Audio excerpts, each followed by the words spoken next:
We all want to keep more of what we earn. We want to minimize those lifetime taxes and keep more for ourselves. So how do you think about that when it comes to your retirement portfolio?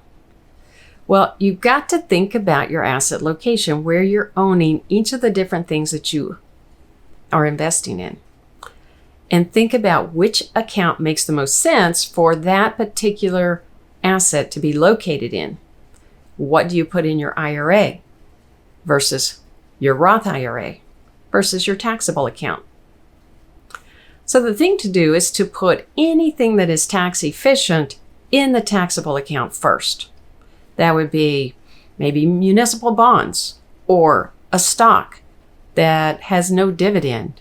And so you would just pay tax on the gain in that stock. Then you want to think about putting anything that is high growth in your Roth, because your Roth is going to have tax-free growth. So that could be if you want to own small caps or anything that might have the highest growth in your portfolio. It could be large cap individual stocks, but those high growth ones.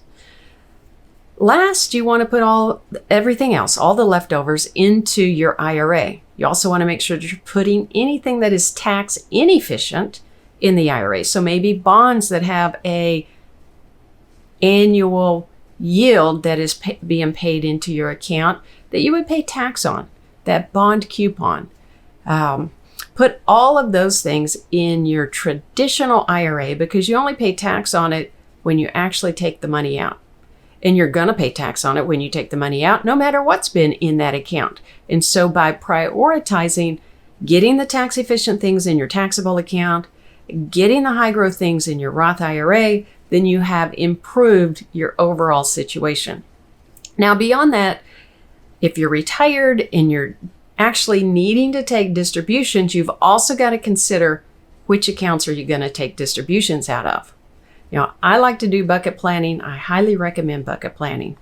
And if you're going to be taking some distributions from each of the different accounts because that makes sense tax-wise for you, then you're going to have to locate some of those assets that you're going to use in that short-term bucket in each of those different accounts. But if you're not going to take distributions from all of the accounts, then that would allow you to put what you're going to use to spend in only those accounts that you're actually going to spend. So that short-term bucket is going to have to be located in the accounts that you're going to spend from. When you look at all of that together and you put the entire plan together, then you're going to minimize your lifetime taxes. You're going to improve your net return.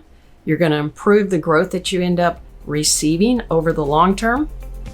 And that's going to improve your overall retirement plan and ending legacy value.